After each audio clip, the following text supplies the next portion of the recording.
Our guest today, his name is Bryan Glass.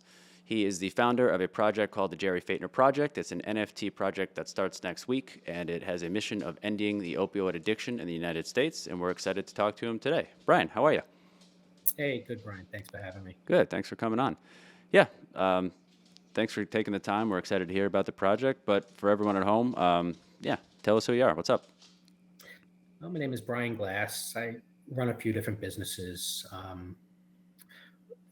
As a side project, I was building out a art studio focusing on glass art and um, working with different artists to utilize their visions within my glass sculptures. So I was out at a bar with a couple of friends, and um, one of my friends was there with a good friend of his named Jerry Feightner.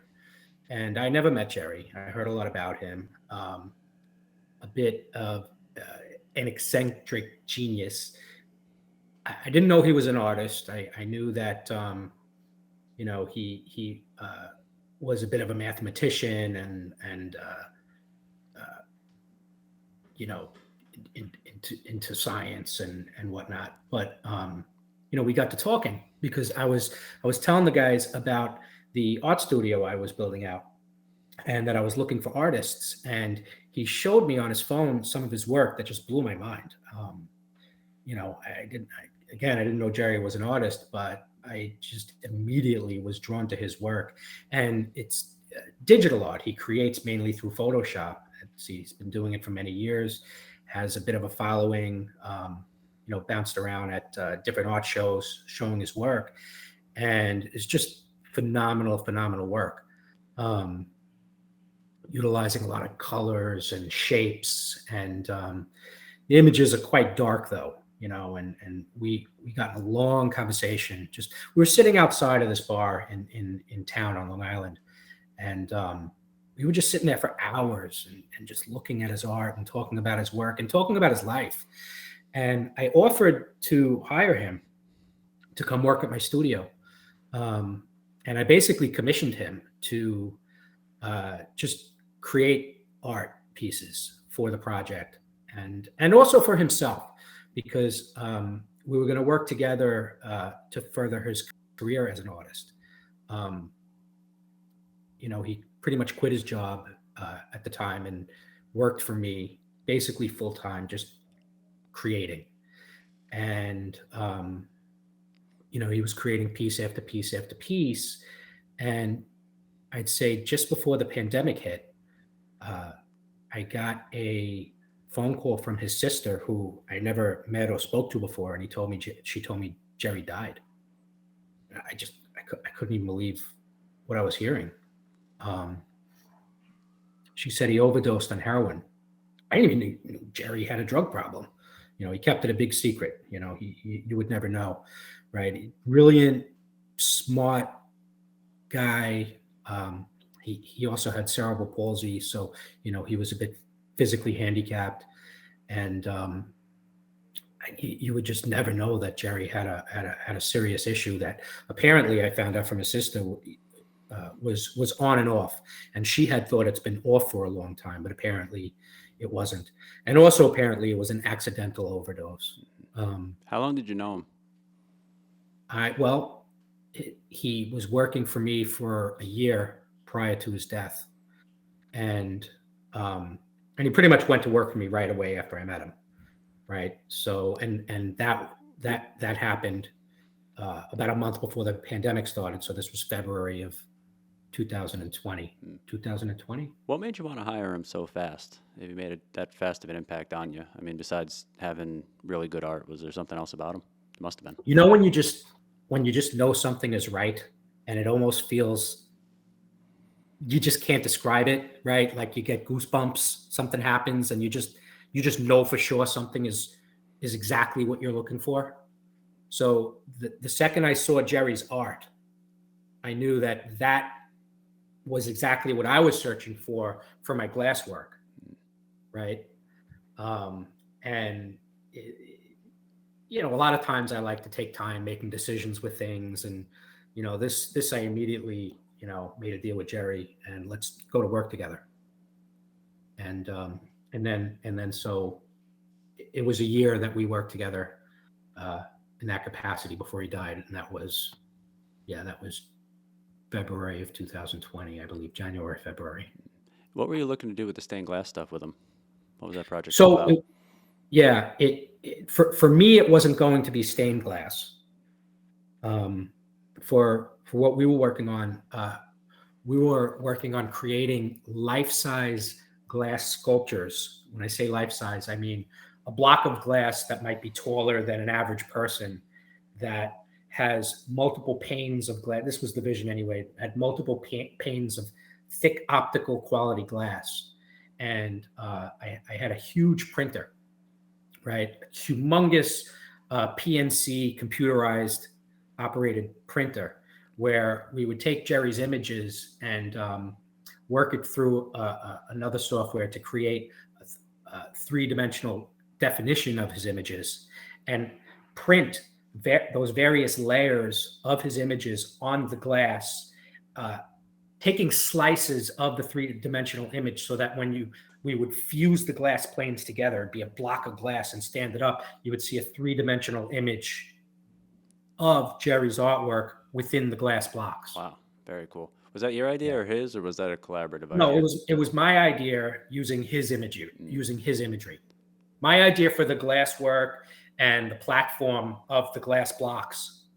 And I was searching for the right artist to infuse their images within my glass. Nice. And when the news came out and it said in that he wasn't with us anymore, what did you think to do with the art? What was your next reaction, and how did you eventually get to saying, hey, NFTs might be an avenue to let his art see the light of day here? Yeah, so as you can imagine, the pandemic hit a month later or less, right? And everything shut down pretty much March 15 of 2020, right? Mm-hmm. So this is a month later, and in New York anyway. And everything just got shelved, put on hold, in terms of the operation of my glass work. And, obviously, Jerry's work just kind of sat there. It wasn't until NFTs popped up, and so my regular business is I own an investment firm, right? We run money management, manage fixed income portfolios, but we also do some startup angel investing, venture capital, and we look at new types of investments, and obviously cryptocurrencies. And then when NFTs came on, it's a whole brand new thing. Is it real? Is it not? Does it have legs? How will it develop? And you saw very quickly that the NFT market wasn't going away, and it was just really exploding, right? And looking at some of the NFT works that were generating a lot of interest, I was just personally comparing a lot of them to Jerry's work. And I felt so terrible, really, just kind of looking at it, thinking about Jerry's work, because I wish that Jerry was alive today, because it's almost as if the NFT markets were made for him, right? He's a digital artist. He was a digital artist. He created within Photoshop. And what better way to bring out his art into the world than through NFTs? So I figured, let's involve his estate. And, this can further his legacy, right? So, I had a lot of the works that he created for me, and I reached out to his sister and his mom, which manage his estate. And, I asked them if they could share with me, his other works that he has. If they had access to his files, and it turns out that they did. They had access to his computers. They have access to his computers. So they put together a hard drive of a lot of his works for me, and I sadly became very excited at the notion of, um, you know, furthering Jerry's legacy. Very excited about that, but just sad that he's not around to see it. Mm. Furthering his legacy through NFTs, because I think it's a perfect match. Yeah, well, I agree, and I agree because with full disclosure, to everybody, we at Dynamic 3.0 have been working with Bryan for last August maybe we got in touch and worked through how to build out a project and say let's take this artwork and do something with it that's meaningful. The artwork is going to come out next week, and we took each of Jerry's images and broke it into pieces of glass, one for each year of his life, and we're gonna, put those up for sale next week, and every one of those pieces that is sold is gonna have a % donation to drugfree.org and their fight against opioid addiction. And if this project does sell out, and we hope it does, there will be a national billboard campaign launched across the country with, messaging and raising awareness about the opioid crisis. And we're really excited to do it with you. And what type of thing do you want to see this legacy leave? And do you think Jerry, I mean, maybe it's a tough question, but what would you think about this as what has happened to his art now? I mean, really, what I'd love to see is people discover and enjoy and appreciate and love his artwork the way I do. Good enough answer. The best answer. Bryan, I think that's all the time we have, but thank you so much for joining us. We're excited to be working with you on this project, and yeah, we'll see what next week brings. Okay. Thanks, guys. Cool. Thanks for Thanks a having me. lot, Bryan.